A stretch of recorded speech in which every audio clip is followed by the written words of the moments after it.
bibahuza urumva babigiriye umugambi nta cyababuza kuko ibi tubanza tubyumvikane ni ikintu ukora with the purpose ntabwo ari ibintu bikugwirira should it have been with the purpose okay ikintu cyo bita Genocost wari bukibona ku munsi w'ejo kuko mbere y'iyi minsi twabonaga ingufu bashyizemo bose ku ruhande rwabo ariko bagiye gusura abantu muri yuzure bagiye hehe yego ku mbuga nkoranyambaga ukabibona ko abenshi ku ruhande rwabo ruri dekare indosopales cyane cyane meme abaki ariko ku munsi w'ejo birinda kuvangamo icyo kintu ibyo bitandukanye n'Ubujumbura rero urumvikanisha yuko Kinshasa byibuze yubashye bati nubwo ibindi byabimeze naba atari ku munsi wo ntituvanga sina kesi yo kubaha sina kesi yo kubaha cyangwa se no kugira ibiki urumva ariko ntaho byanditse ko icyo utemera cyangwa se kitakurimo niwe ifatara kukibangamira ndagira nkumvise ikintu kimwe ni Kinshasa kinita à l'aise na ya concert yabo yavuyeho ejo kandi ibyo byagombaga kuba simultané bya concert ya Maître James yavuye ejo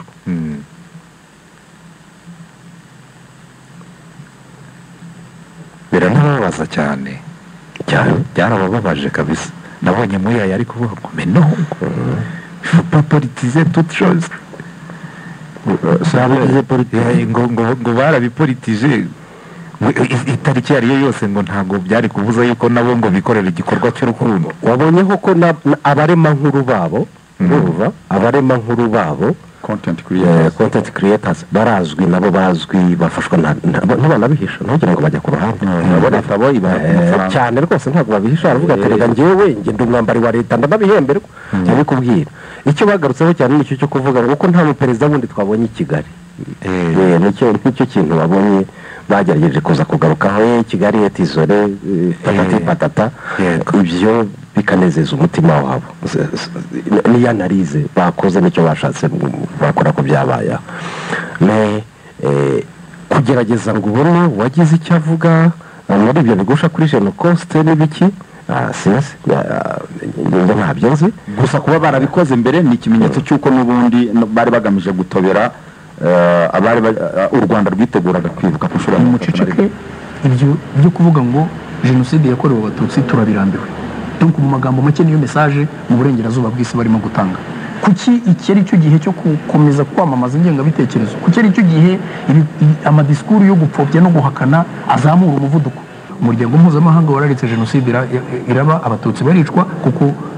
navuga ngo nicyo bashakaga iyo urebye izi mvugo z'urwango no gutegura ese ubona iyi miryango mpuzamahanga koko hari umunsi ishobora kuzatanga gutabara bari mu kaga bakorerwa jenoside amateka agaragaza yuko nta bisubizo bive New York kuko umuryango mpuzamahanga ni ikintu cyaba ari ngo utavuga ngo kitabaho kigizwe n'ibihugu by'ibihanganye kandi bitabara bikurikije aho inyungu zabyo ziri umuryango mpuzamahanga forget ntacyo umaze nta n'icyo uzakemura ubonye ubwo ejo bundi Tshisekedi yahimbye jenoside itabaho cyose ngo ni Genocost kuko abantu bose bashaka gupfobya jenoside yakorewe abatutsi bagerageza kuzana za teori za double genocide ngo ariko ngo n'abahutu barabishe buriya ni kimwe kuri kimwe uwo ni senateri Evode Uwizeyimana akaba yaraganiraga n'umunyamakuru Scovia Mutesi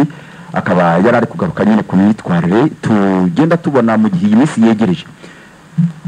ariko nyarangoro niyo ndetse no mu karere burya yifoto nayo mvugo y'ubwami bwa Matutsi Dr Bizimana Jean Damascene yatubwiye ko yaje mu rwego kugira ngo bavuge batoya n'abatutsi bashaka kurema ubwami babihereye kera bagamije gutsikamira abahutu batuye mu karere kugira ngo noneho n'abahutu gusa rebantu n'abandi bapfuye mu karere bitirirwe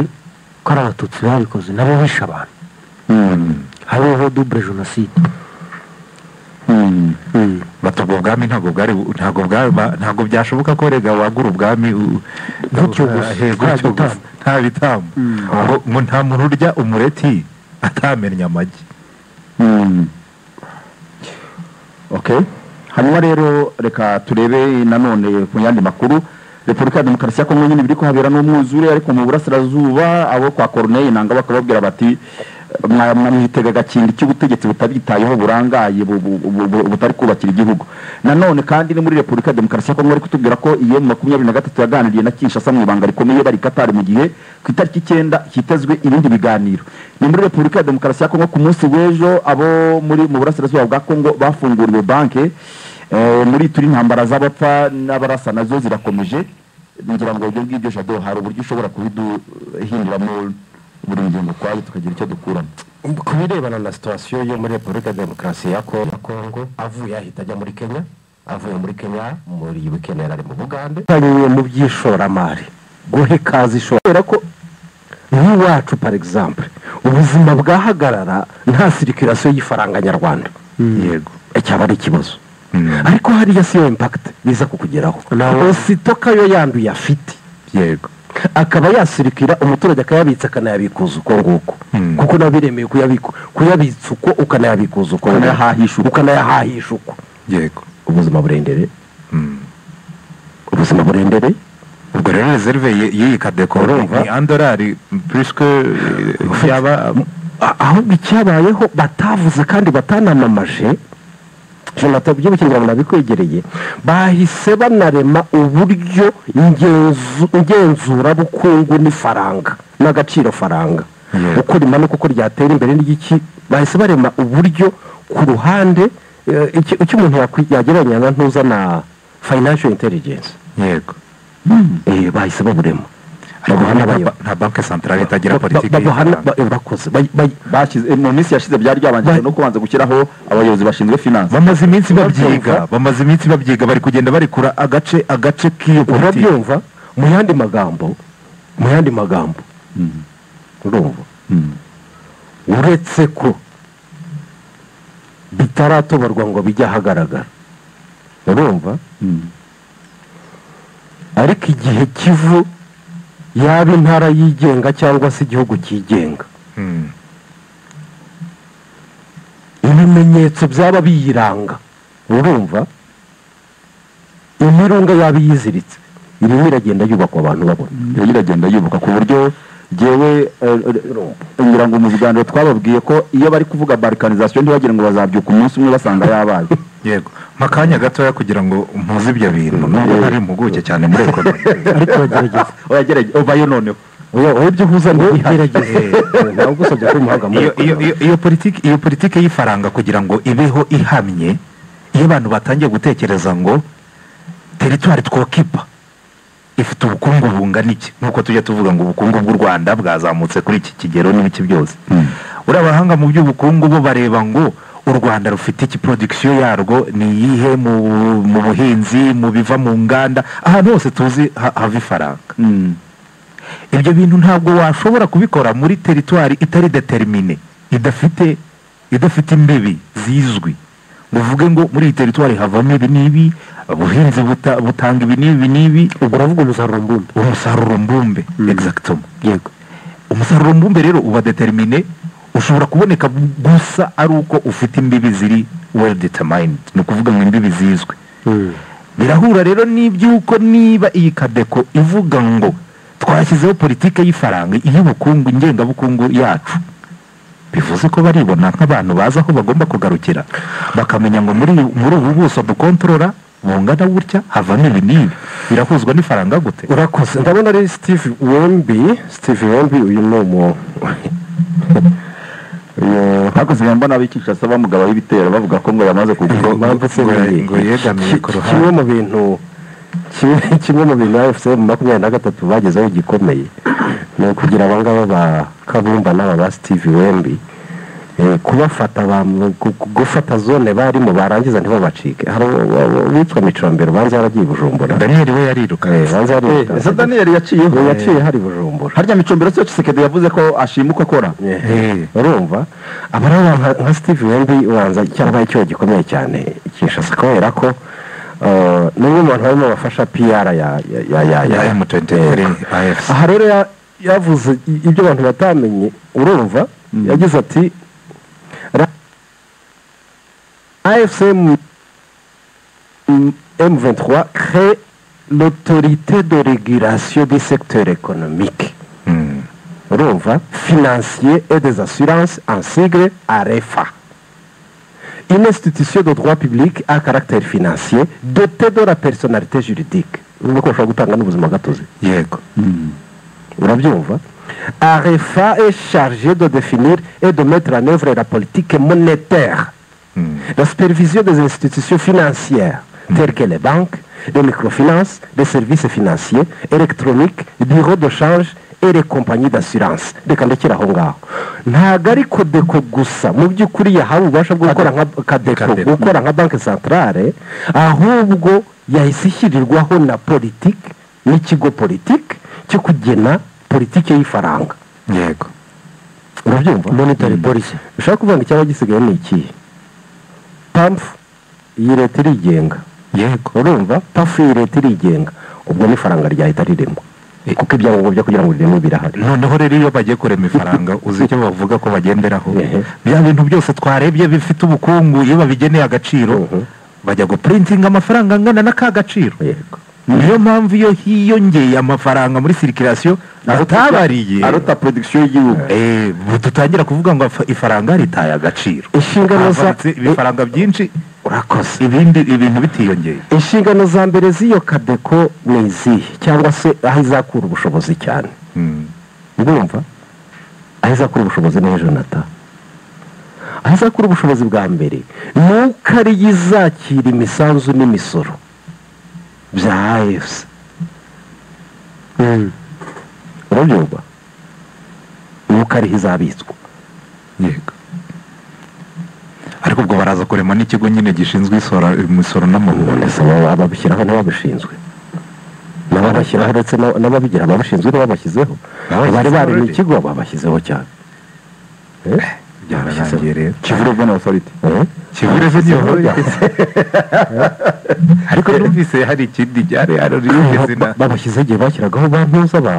baza kurajyanye na baguverinoma ba Sud Kivu icyo gihe.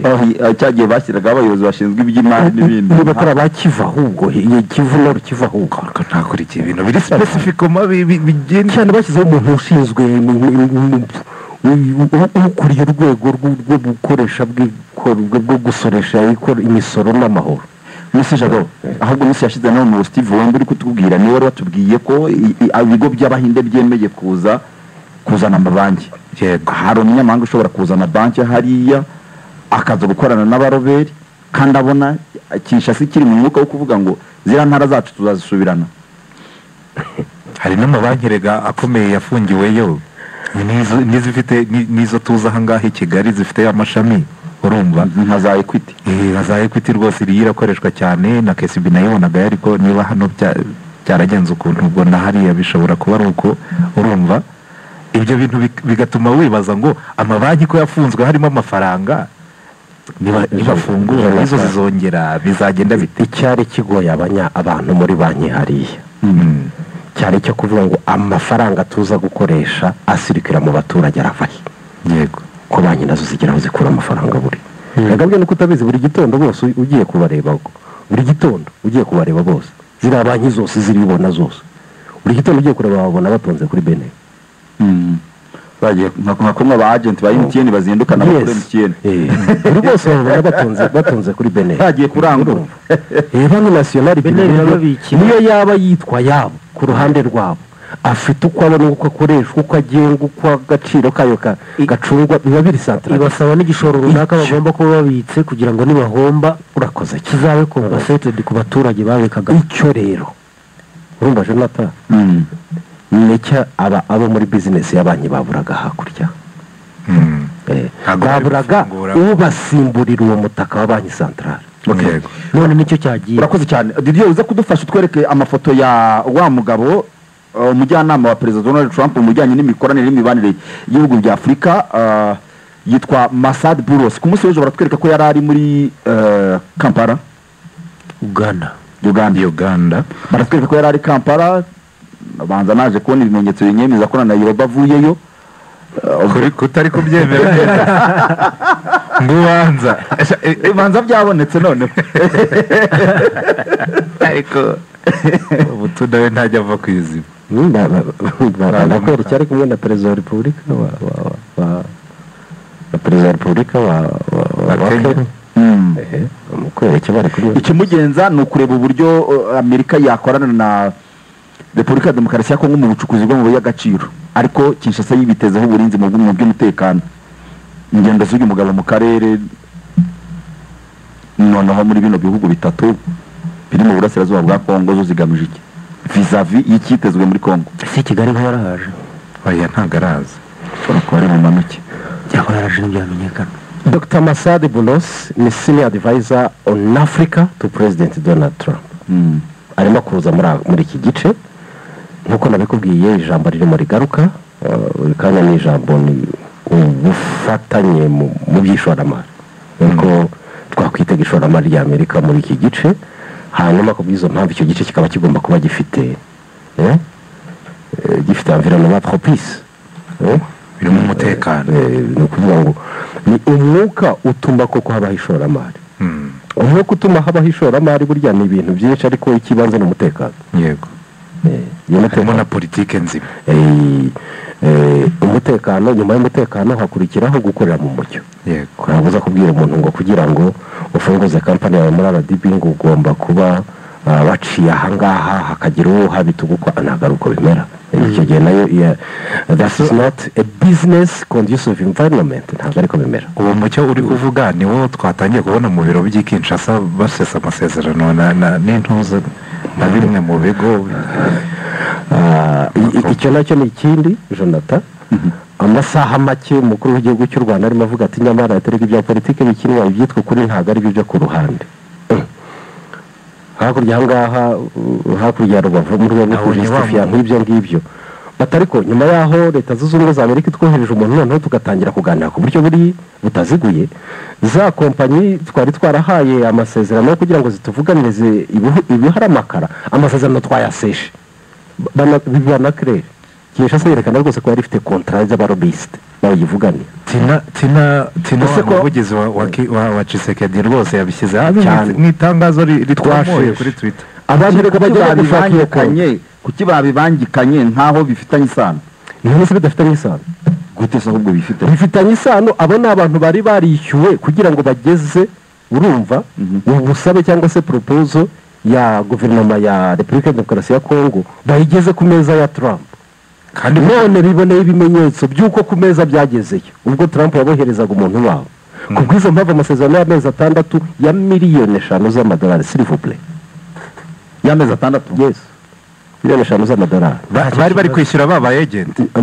abo bita ba agent lobbyist. Nibyo turimo ya umukuru w'igihugu yaranavuze ati they have agents. Icyo ni kikwereka ko mu by'ukuri cyabayeho diplomasi ya Repubulika ya Demokarasi ya Kongo, ni diplomasi via lobby, bantuza abarobbyist. Abarobbyist rero bakora ibiki? Reka tubisobanure mu Nyarwanda byumve. Niho perezida yakubwiraga ati ukuri ntikugikora. Oya, lobbyist ngewe ni ukuvuga ngo ngewe Jado mfite ibintu uko isi nshaka ko ibyumva, ibyo ntabwo bihuriye no kuba ari ukuri. Nandi magambo afite ukuri kwanjye. Nyakwa Jado, reka turebe umurobbyiste witwa Senateri Menendez. Didier, urakoze. Dore ifoto ya Senateri Menendez. Senateri Menendez yahawe amafaranga n'imiryango yo kwa Paul Rusesabagina. Job ye ntabwo yikoze neza. Ku ruhande rwe, ku ruhande rw'abamuhembye. None se icyo yaragamije cyane cyuko suko azavuga kugeza ijwi ryumvikanye Rusesabagina akava muri gereza atarangije igihano. Mbese ntiyabigezeho? Yabigeze. None se ku ruhande rwa Repubulika ya Demokarasi ya Kongo ibi turimo tuvuga ahangaha, abarobiste ubusabe bwabo ntibabugejeje aho bugomba kugerwa?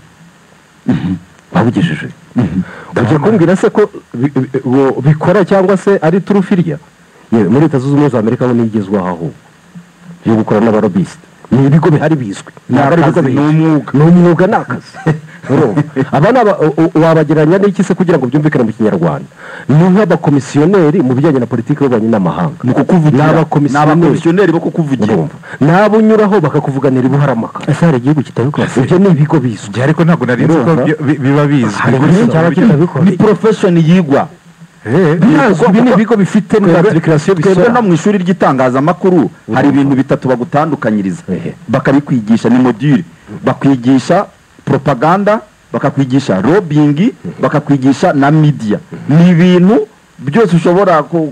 ushobora kwibeshyaho ukuntu kuko umurobiste cyane nk'ubu social media ziriho umurobiste umupropagandiste n'umunyamakuru n'umwactiviste abo bantu zabitiranya kandi none se Menendez akaba yarazize iki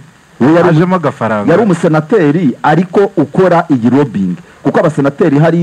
mu nteko ishinga amategeko ubu babyemerewe se no aha ishinga amategeko aha tubyumvikana bakaguha amafaranga hari ibigo bizwi bibikora nk'ubucuruzi biri prive ari byo basheshe amasezerano nabyo turabyerekana nk'iki kiganga basheshe amasezerano cyitwa iya hatama iya hat urakoze cyane epuruta hari n'ibindi abadiginga cyangwa se abacukura cyane ayo makuru bagaragaje ko iki kigo cyari gifitanye amasezerano na leta urumva ya Repubulika ya Demokarasi ya Kongo ya miliyoni 5 mu gihe cy'amezi 5 miliyoni 5 z'amadolari mu gihe cy'amezi 6 ari amasezerano bahagaritse abantu bumve ngo aba barobiste bakora gute bo baba bazi urumva uburyo ijwi ryawe bari kugereza aho haramaga kugera urumva ijwi ryawe ariko ntago ari ukuri kuhakugereza gusa Derek bari hakugereza uko wowe wakaryigerejeyo uko byumva nuko bishaka niko bigeraho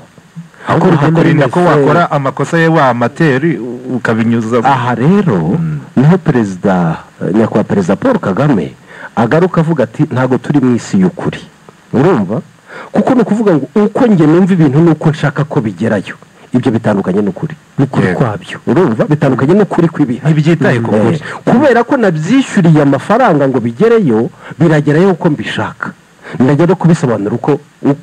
uko nabitumwe uko nabyishyuriwe niko ndibuze kubisobanura ako niko kazi k'abarobisi barazwi barahari bafite tini namba barasora ibigo bizwi iyo rero ubikoze uri nka minisitiri ukabikora uri nka perezida ukabikora uri nka senateri cyangwa se depite bakagufata ko wabikoze uko nguko ntabwo byemerewe n'amaburabuza abarobiste bakugeraho ariko wowe ntibaza direct muri niyo europeyene Kinshasa yatakaje nk'umurobiste w'umubirigi yitwa Maria Arena yaje gufatwa mu kiswe Qatargate ni perezida bari bariyemwe amafaranga miliyari n'igice y'amadolari bari bayariyemo ari abantu bane umutaliyani n'umugereki n'uyu Maria Arena we bagiye kumusaka bayasanga iwe mu rugo uyu Maria Arena yari umukopera wa Kinshasa utiri bujya kure urumva Derek niba ukiri muto ngiye kumuha umukoro ntawe ukora arabamenye neza icya diplomasi urumva mobbing diplomacy uraza kuba wamenye iki ivuze n'ububasha bwayo n'aho ihurira n'izi za leta zamatse ibihugu ugenda usoma icyitwa Vanguard Africa uze gusoma urebe aho gihura na politiki ya leta zunze ubumwe za Amerika urebe n'ibyo kimaze gukora muri Afurika abategetsi kimaze gukura ku butegetsi n'abo kimaze kwimika urumva urebe intambara y'ubutita ya Vanguard Africa na perezida Museveni hariya ku muntu witwa Bobi Wine urumva uyireba ahangaha urebe Vanguard Africa uyihuze na Rusesabagina hano mu Rwanda urebe iyo Vanguard Africa urebe ibyiba yatumwe uburyo ikora igira n'ibiki politiki y'abarobiste muri western countries Kinshasa rero ubwira byumva neza ni nayo mpamvu bavuga yuko ngo muri kapitali ngo za western countries ngo barasingizwa leta niteriyo politiki ya diplomasi ya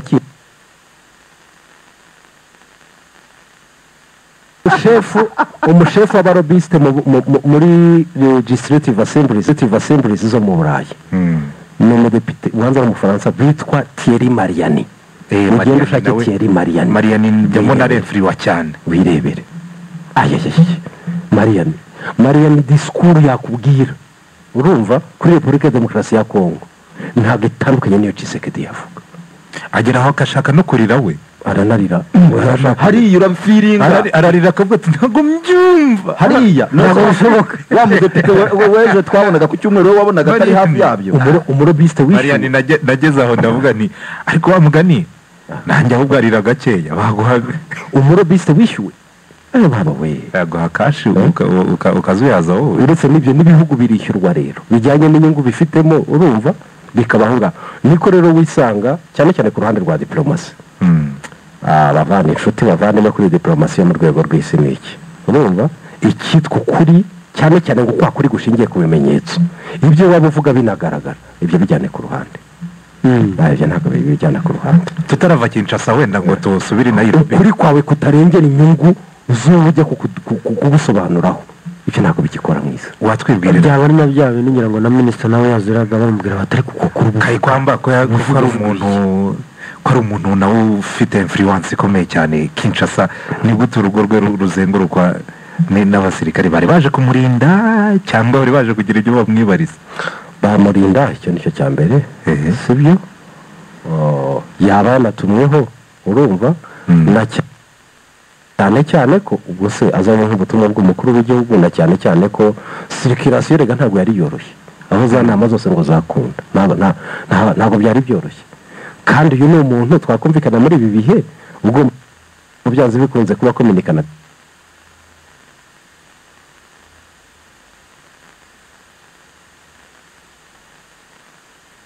perezida kuko mu by'ukuri nanatekereza ko niba hari abantu bashobora kuba bavugana cyangwa se bakorana cyane urumva ari perezida wa repubulika ibiro bya perezida wa repubulika n'ibiro by'uyu Therese Kayikwamba baba bakorana cyane ku buryo ahubwo influence za premier ministre natangiye kubona batangiye no kujya mu ntuza mu by'ukuri les activités de prestige les activités de prestige ubu niko zo arimo yatangiye kumera nk'aho yaba ari umwami mu Bwongereza byabikorwa nibyo yatangiye kugenda atumamo ariko by'umwihariko hari ikintu mugomba kureba cyabayeho muri iyi minsi nayo ari turuna abantu bazafata umwanya mu yisesengure igabanyuka ry'ububasha n'ijabo n'ijunja ry'umuntu witwa Muyaya yego Muyaya wo mu myaka 2 cyangwa 3 ishize kuva none na Muyaya wa none na Tina Salama none yaje kumwubika burundu rega hagati ya Tina Salama haje n'undi hari n'undi bashyize hejuru ubundi ubwo Muyaya rero sinumva ariko vuga de supplétif nawe yahindutse supplétif ariko se hariya baravuze ngo des hommes armés et kagure ni ukuvuga ngo bihishe no mu maso ni ngombwa se ngo bazane n'ibintu byo kwihisha nk'abaje kwiba muri banki hariya njya mbona niyo bari mu ntuza bari mu myitozo ya gisirikare isanzwe nayo nabonye batumira televiziyo cyane cyane regarde abo bita abajiyeri garde républicaine bahariya kwihisha gusa se ahubwo ushaka n'umuntu ukamubura ahubwo ukabona ibikoresho isura y'umuntu yo ntayibona hakurya hariya hari nk'umujenerali bafite nk'uwaguha nk'ifoto hari nk'umujenerali bafite bita Chiko Chitambwe ariko yakoze n'akuma nka Didi yamugushaka Chiko oya yashatse kwiyenkarina nka komando wo muri filime buriya nka sentire zose za karate buriya zimazeyo zose uko zakabaye niyo yari mu myitozo ubonye Chiko arimo kubwira ati turaje murashize ariko bafite ubugira ngo aruta perezida ariko barakubwira ngo kuri 100 metero iyo rushyushye urugamba ntibamujya inyuma amaguru abakora udutsitsiro tuba dukora ku mutwe kikumubonye yambaye akakubwira ati murashize mutazi amateka ye bwahita muhunga Didier nawe akarishyo yanaje yifubitse nuko amunsi muri iki gitondo iyo ntabwo ari ifoto igaragaza Chiko ushaka amafoto ye yose ya Chiko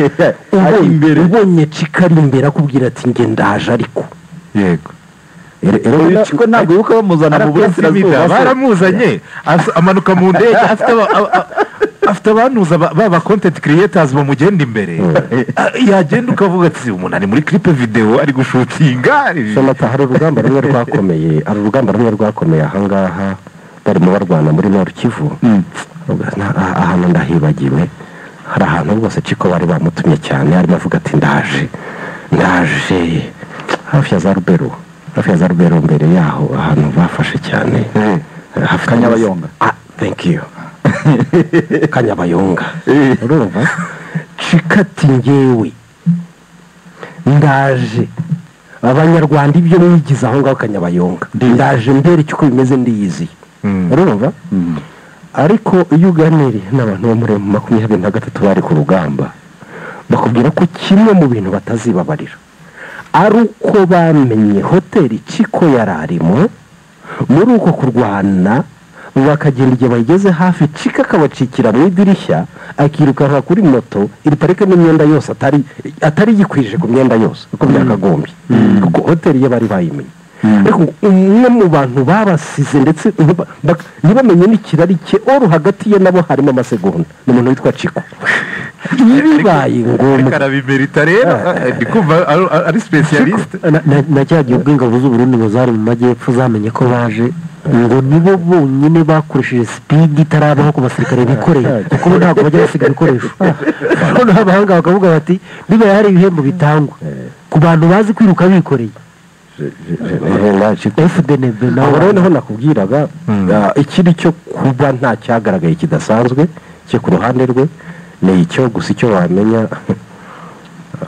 ngiye kukubaza rimwe na rimwe ntabwo wabimenyeye kuki urimo usanga abantu bafite ijambo aho ngaho abantu barimo batwara muri iyi minsi usanga ari abantu cyane cyane ku bijyanye n'iyo diplomasi ko usanga ari approche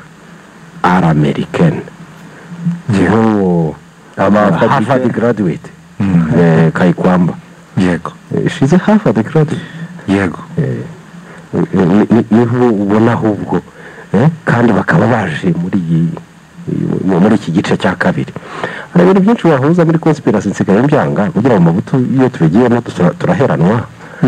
nsigaye mbyanga tukikomereza but iyo niyo approach ubwo rero hariya bari kugira ngo bamurindire umutekano hatagira ikimubaho ko Kayikwamba se bakajyana intwaro se none wamurindira umutekano gute ntayo wazanye ariko biraba biriya n'ubushize wabonye perezida Museveni arimo yiyama abasirikare kuko barasoza abaturage bikoma abasirikare bambaye kuriya impamvu yo kuza ngo kw'abo basirikare bifunza cyane ngo ntabwo iramenyekana kugeza ako kanya ariko urebye ni umwe mu bategetsi mu gihe harimo inondasiyo akavuyo nta bintu bitari ku murongo ushobora gutekereza yuko wenda abapoza bashobora kugira icyo bamukoraho cyangwa n'abo basirikare baribasirwa reka Jado muri Rubero wabonye ko bashyizeho umuyobozi aba M23 gusa se ntibanza ari ku rwego yego mu bice byose bagenzura muri territoire ku rwego rwa territoire na commune Rubero rero ara surprise de tout le monde yaje ifite umuyobozi surprise comment ariko yari ifitwe na UPDF ariko ku gice kinini n'ikigero UPDF yari ahari mu gice kinini cya Rubero ya 23 yasaga naho ariko kugira ngo umuntu anakurekurire wenda kujyana aho ashaka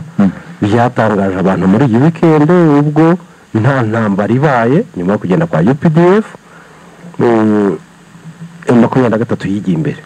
yahagarutse n'ubundi niyo yari isanzwe hafi ntabwo yagarutse yigiye imbere ahubwo raporo yaho UPDF yari iri yigiye imbere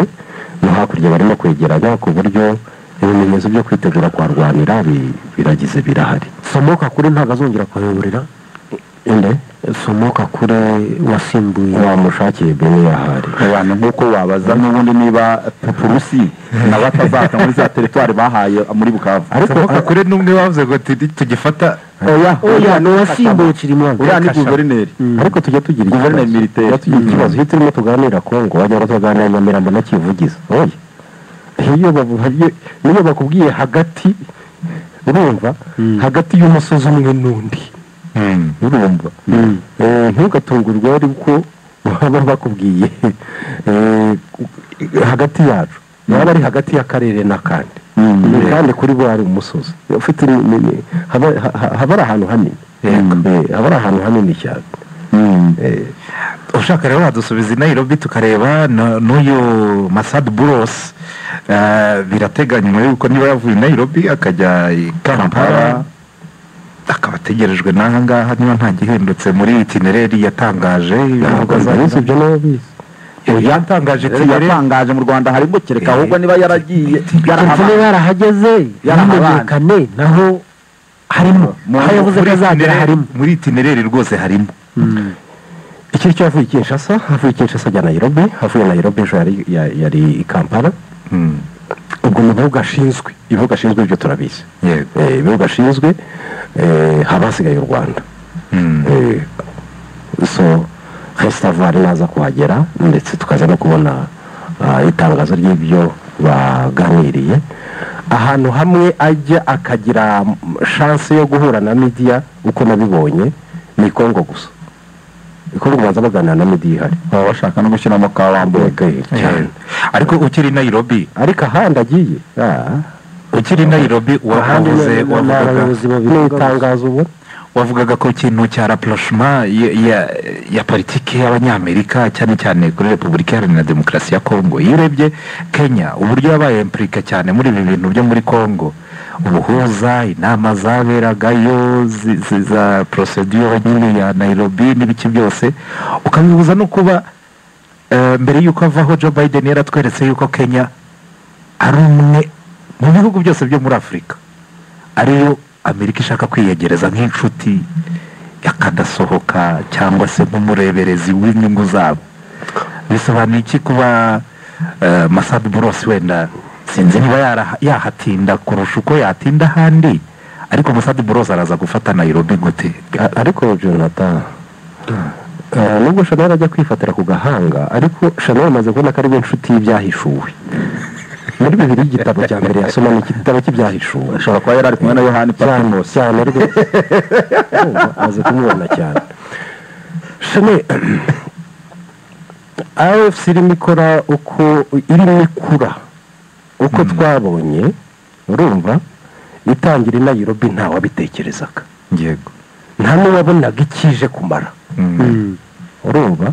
uyu munsi turimo turavuga AFC ishyiraho banki yakora nka banki y'igihugu yego imbaraga ubundi utashyekera ku kintu gishyashya ku kintu kivutse mu mwaka umwe imbaraga za banki hano mu karere ubundi dushakira Nairobi byasabye kugira ngo kingi biyobora East African Community kugira ngo tubone inama hagati ya SADC na East African Community byasabye ko Kenya abari yibiyoboye urumva kandi kwaba ari ukwibeshya kuvuga ko iyi nama no guhura kwabo kitari kimwe mu bintu byagerageje kugabanya tension yari muri Repubulika Demokarasi ya Kongo n'ibyo vuga kidaturanye na Qatar urumva umwumvire nk'ugashyiramo twamara kubona uburyo bituranye reka tunareba uburyo byose byabaye n'ubundi Ruto avanye indege prive muri Amerika bakamubwira bati kubw'ibyo ukoze urazwe kwitwa umwana wacu inshuti y'akadasohoka ya Amerika ariko wambwira ushobora kumbwira utari ko nko muri East African Community sibyo ko ubundi Cecil Bazdo kwa nka Boulos yoherezwa mu bihugu bine katoherejwe muri Tanzania katoherejwe mu Burundi hano undi yarafite pays de Grand Lac kuki ibihugu batubwiye ageramo byatoranyijwe par rapport à quoi ni bifite nyine ties icyo cy'ubwacyo wakibaza ukabona ni ukuvuga rero ngo sibyo there is an agenda it's no longer a hidden agenda sibyo there is an agenda under Trump ntabwo leta zunze ubumwe za Amerika iguhisha urumva aho yisanga ndetse n'ikihasanga ntabwo iguhisha Jado reka tugushimire ko uyu munsi wafashe umwanya wo kuza kuganira natwe mu kiganiro kuri iwacu cya BNB Kigali FM ndabashimiye